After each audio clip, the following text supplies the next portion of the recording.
बिस्मिल्लाहिर्रहमानिर्रहीम। अच्छा जी, हमने जो इम्पोर्टेंट टॉपिक्स और क्वेश्चन सेलेक्ट किए हैं उसमें पहला क्वेश्चन है, write down the names of period 3 elements and explain their electronic structure और इलेक्ट्रॉनिक कन्फिग्रेशन। पीरियड 3 के एलिमेंट्स कौन कौन से हैं, उनके नाम लिखने हैं आपने और फिर उनकी इलेक्ट्रॉनिक कन्फिग्रेशन करनी है। ठीक है, तो देखिए सबसे पहले तो आप ये देख लीजिए कि पीरियड किसको कहते हैं। तो पीरियोडिक टेबल में हॉरिजॉन्टल रोज़ जो होती हैं उनको क्या कहते हैं, पीरियड्स कहते हैं। देखिए दो किस्म की रोज़ होती हैं। एक की तरतीब ऐसे होती है कि फ्रॉम लेफ़्ट टू राइट, जिसको कहते हैं हॉरिजेंटल। ये जो पीरियोडिक टेबल में ये तरतीब है ना, इसको कहते हैं पीरियड। इसको क्या कहते हैं, पीरियड कहते हैं। और ऊपर से नीचे की तरफ जो ये कॉलम आपको नज़र आता है वर्टिकल, इसको क्या कहते हैं, ग्रुप कहते हैं। इसको ग्रुप कहा जाता है। ठीक है, तो सबसे पहले पीरियड की डेफिनेशन क्या है। The horizontal rows of periodic tables are called, periodic table are called periods. ठीक है, जो हॉरिजॉन्टल रोज होती हैं उनको क्या कहते हैं, पीरियड्स कहते हैं। अब कितने मेंबर्स हैं थर्ड पीरियड में, कौन से मेंबर्स हैं, तो याद रखिए उनके नेम। पहला है उसमें सोडियम, दूसरा मैग्नीशियम, तीसरा एल्युमिनियम, सिलिकॉन, फिर फास्फोरस, सल्फ़र, क्लोरीन और आर्गन। ठीक है, तो पीरियड 3 एलिमेंट्स हैं ये। और देखिए टोटल कितने एलिमेंट्स हैं, 8 एलिमेंट्स हैं। और देखिए चूँकि पीरियड है तो सबसे पहले यहाँ सोडियम है, आगे उससे क्या है, मैग्नीशियम है, उसके आगे क्या है, एल्युमिनियम, फिर क्या है, सिलिकॉन, फिर इसी तरह नाइट्रोजन है, सॉरी नाइट्रोजन नहीं है, फास्फोरस है, फिर सल्फ़र है, फिर क्लोरीन है और फिर आर्गन है। ठीक है, तो ये तरतीब है। ये पीरियड 3 एलिमेंट्स है, आप इसको याद रख लें। अब इनकी कन्फिग्रेशन आपने देखनी है। तो अब एक और बात मैंने शुरू में बताई थी आपको पिछले लेक्चर के अंदर, कि पहले 2 ग्रुप्स जो हैं वो एस ब्लॉक के हैं और आगे 6 जो हैं वो पी ब्लॉक के। तो पहले पहले ग्रुप में देखिए कौन आ रहा है, सोडियम आ रहा है। सोडियम देखिए ये इसका पहला ग्रुप आ रहा है। उससे आगे मैग्नीशियम है। तो ये दोनों जो हैं ये तो एस ब्लॉक के हैं। आप देखेंगे कि इनके वैलेंस इलेक्ट्रॉन कहाँ पे जाएंगे, एस ब्लॉक में, एस सबशेल में। ठीक है, उससे अगले जो हैं वो क्या हैं, वो पीरियड 3 के जो एलिमेंट्स हैं वो कौन से हैं, वो पी ब्लॉक एलिमेंट्स हैं। और वो कौन कौन से हैं, वो एल्युमिनियम है, सिलिकॉन है और इसी तरह करते करते आर्गॉन है। फिर देखिए एल्युमिनियम चूँकि पहला एलिमेंट है पी ब्लॉक का, तो इसके पी के अंदर, पी सबशेल के अंदर एक इलेक्ट्रॉन आएगा। इसी तरह सिलिकॉन के अंदर 2 आएंगे। फिर करते करते आर्गॉन के अंदर कितने कंप्लीट हो जाएंगे, P6 हो जाएगा। ठीक है, ये इसका तरीक़ाकार है पूरा। तो इसमें यही बता रहे हैं आपको कि पीरियड 3 के एलिमेंट्स में से सोडियम और मैग्नीशियम जो हैं वो मेटल्स हैं और ये एस ब्लॉक के एलिमेंट्स हैं। ठीक है, याद रखिए एस ब्लॉक के एलिमेंट्स सिवाय हाइड्रोजन के सारे मेटल्स हैं।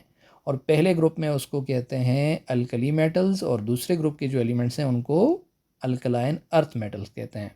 ठीक है, पी ब्लॉक के जो एलिमेंट्स हैं थर्ड पीरियड में वो कौन से हैं, वो तो मैंने बता दिया। अल्युमिनियम है, सिलिकॉन है, फास्फोरस है, सल्फ़र है, क्लोरीन है, आर्गन है। ठीक है, और इनमें फिर अल्युमिनियम और सिलिकॉन ये मेटलाइड्स हैं। ठीक है, और फास्फोरस, सल्फ़र, क्लोरीन, आर्गॉन जो है ये नॉन मेटल्स हैं। और ये 6 के 6 किसके साथ बिलोंग करते हैं, पी ब्लॉक के साथ। तो टोटल कितने एलिमेंट्स हो गए, 8 हो गए। अब इनकी इलेक्ट्रॉनिक कन्फिग्रेशन देखनी है आपने। इलेक्ट्रॉनिक स्ट्रक्चर या इलेक्ट्रॉनिक कन्फिग्रेशन क्या होती है, ये एटॉमिक, एटम की क्या होती है, एक पीरियोडिक प्रॉपर्टी होती है या एटॉमिक प्रॉपर्टी होती है। ठीक है, तो थर्ड पीरियड एलिमेंट्स में सोडियम और मैग्नीशियम, देखिए मैंने आपसे कहा कि उनका ताल्लुक एस ब्लॉक से है ना, तो इनका वैलेंस इलेक्ट्रॉन किस में जाएगा, एस सबशेल में। और aluminium, silicon, phosphorus, sulphur, chlorine जो हैं और आर्गॉन जो हैं उनके हाईएस्ट एनर्जी इलेक्ट्रॉन्स यानी लास्ट इलेक्ट्रॉन्स वो कौन से सबशेल में जाएंगे, पी सबशेल में जाएंगे। अब इनकी कन्फिग्रेशन आप देख लीजिए। ठीक है, तो सीधा मैं यहाँ कन्फिग्रेशन पे आता हूँ। अब बाकी आप ख़ुद पढ़ भी सकते हैं। तो देखिए सबसे पहले आपको इलेक्ट्रॉनिक कन्फिग्रेशन के लिए ज़रूरी है कि आपको उसका एटॉमिक नंबर याद हो।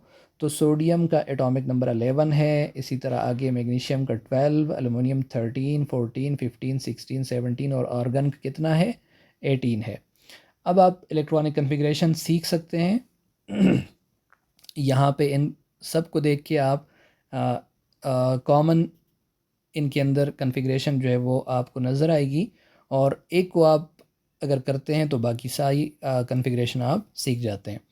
तो देखिए यहाँ पे क्या हो जाएगा, 1s2 2s2 2p6 3s1, तो ये टोटल कितने इलेक्ट्रॉन हो गए, 11 इलेक्ट्रॉन हो गए। ठीक है, इसी तरह आप नेक्स्ट की तरफ जाएंगे तो क्या हो जाएगा, बाकी तो सेम होगा, 3s2 हो जाएगा। और ये दोनों देखिए इनका वैलेंस इलेक्ट्रॉन s में जा रहा है, तो ये दोनों क्या हैं, s ब्लॉक के एलिमेंट्स हैं। उसके बाद देखिए चूंकि एस ब्लॉक तो ख़त्म हो गया, अब पी ब्लॉक का जिक्र आएगा, तो यहाँ तक तो कन्फिग्रेशन सेम है। आगे क्या स्टार्ट हो जाएगा, 3p1 3p1, और देखिए नेक्स्ट में क्या हो जाएगा, 3p2 3p3 3p4 3p5 और 3p6। ठीक है, बाकी सेम होगा। और बुक्स के अंदर या बाकी गाइड्स वगैरह के अंदर या इन नोट्स के अंदर भी देखिए आपको सामने एक और कन्फिग्रेशन नज़र आ रही है, NE और आगे 3s1, NE और 3s2, फिर NE 3s2 3p1 3s2 3p2 3 और 4 5 6। अब यहाँ पे ये देखिए कि ये NE क्या लिखा हुआ है, तो याद रखिए ये है NE नियॉन, तो ये नियॉन की कन्फिग्रेशन है। और नियॉन की कन्फिग्रेशन का क्या मतलब है, नियॉन में टोटल कितने इलेक्ट्रॉन्स होते हैं, 10। तो इसकी कन्फिग्रेशन अगर आप करेंगे नियॉन की, तो इसकी कन्फिग्रेशन क्या आएगी, इसकी कन्फिग्रेशन देखिए NE की यहाँ तक आएगी, यहाँ तक। ठीक है, तो यहाँ तक कितने इलेक्ट्रॉन बनते हैं, 10, 1s2, उसके बाद देखिए 2s2 और 2p6, टोटल कितने इलेक्ट्रॉन हो गए, 10 इलेक्ट्रॉन हो गए। यानी इस पूरी कन्फिग्रेशन की जगह पे मैं लिख सकता हूँ शॉर्टली क्या, नियॉन की कन्फिग्रेशन, चूंकि ये किसकी कन्फिग्रेशन है, नियॉन की, तो इसकी जगह पे मैं डायरेक्टली क्या लिख सकता हूँ, नियॉन की कन्फिग्रेशन। तो नियॉन में कितने इलेक्ट्रॉन हो गए, आ गए जी 10, और आगे देखिए 3s1, तो टोटल कितने हो गए, 10 और 1 11, इसी तरह 12, इसी तरह 13 14 15 16 17 और 18 हो गए। ठीक है, तो ये कन्फिग्रेशन है। और ये नियॉन का जिक्र इसने किया हुआ है यहाँ पे कि नियॉन का एटॉमिक नंबर 10 है, तो इसकी कन्फिग्रेशन क्या होती है, 1s2 2s2 2p6। तो आप शॉर्टली इसकी जगह पे क्या लिख सकते हैं, इस पूरी कन्फिग्रेशन की जगह पे क्या लिख सकते हैं, NE की कन्फिग्रेशन। ठीक है, तो ये हो गया आपका क्वेश्चन नंबर 1। आप इसको अच्छे से क्या कर लीजिए, याद कर लीजिए। अगर कन्फिग्रेशन का तरीका नहीं आता तो वो बता दीजिए, मैं आपको लिंक सेंड कर दूँगा, तो सारी कन्फिग्रेशन किस तरह हो सकती है वो आप उससे सीख सकते हैं।